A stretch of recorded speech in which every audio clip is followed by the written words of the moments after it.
All right, relationship vulnerability. Greetings from Greece. Oh, God, I'm going to do a show there someday. I swear to God I am. Greetings from Greece. Dear Bill Burr, sorry in advance, but it gets sad but I'm really troubled. Oh, Jesus. Some background. I'm a 24-year-old guy who's been surrounded with funerals for the last 7 years. One of those funerals was my best friend who was murdered when I was 17. Oh, man, sorry to hear that. Since then, and up until my 20s, I really struggled keeping a smile on my face or having any motivation in life.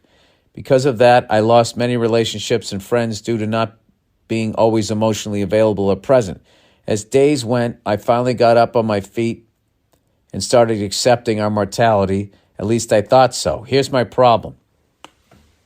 I'm in a happy 3-year relationship, which had no issues. Lately, though, things are getting weird. My depressive past is catching up on me as I didn't resolve the sadness like I thought, but I had just closed the lid, as a legend once said. That doesn't work. That doesn't work. You should be, all right. I already think I know what my advice for you is going to be, as a non-professional. All right.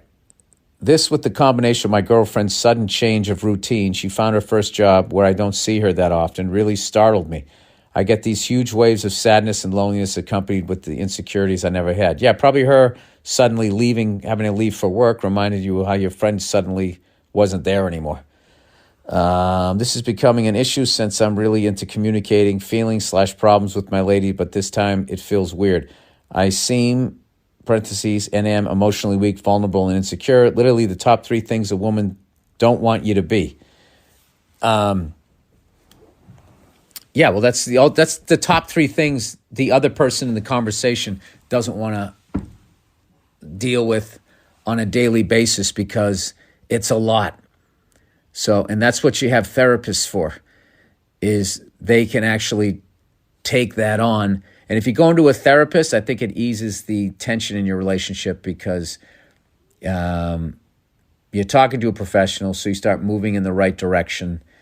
And then when you talk to your significant other, they know that you're working on yourself, and then you're not just dumping your day on them, which can be exhausting.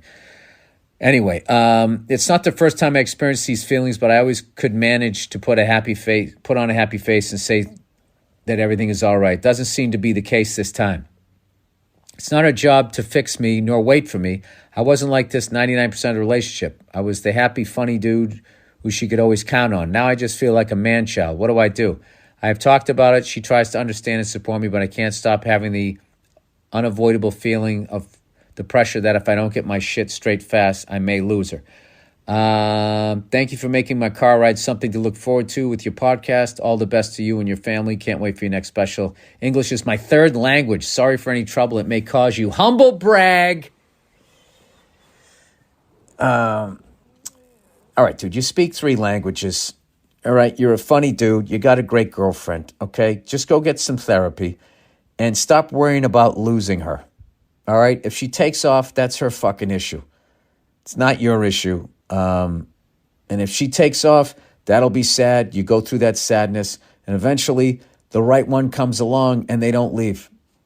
All right? And if she's the right one, she won't leave. But right now, if I was you, just work on yourself and, talk that shit out, cry it out, do whatever you got to do. There's a lot of stuff out there about mushroom therapy. I've never done that, but,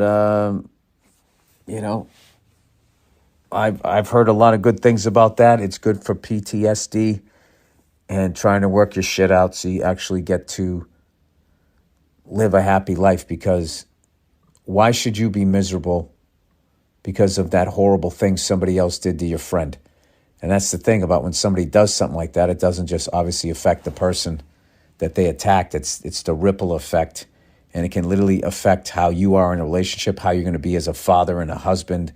And then for generations, people deal with these issues. It's sort of the blowback or whatever of whatever happened. So I hope you're able to work through that shit. And as always, go to a professional. I appreciate you writing it. Not that I was giving you shit. Okay? So don't fucking get down in the dumps because of what I just said there. All right? Hope I didn't snip the wrong wire there at the end. I feel like it was in an action movie. All right. What do we got here? Oh, new segment idea.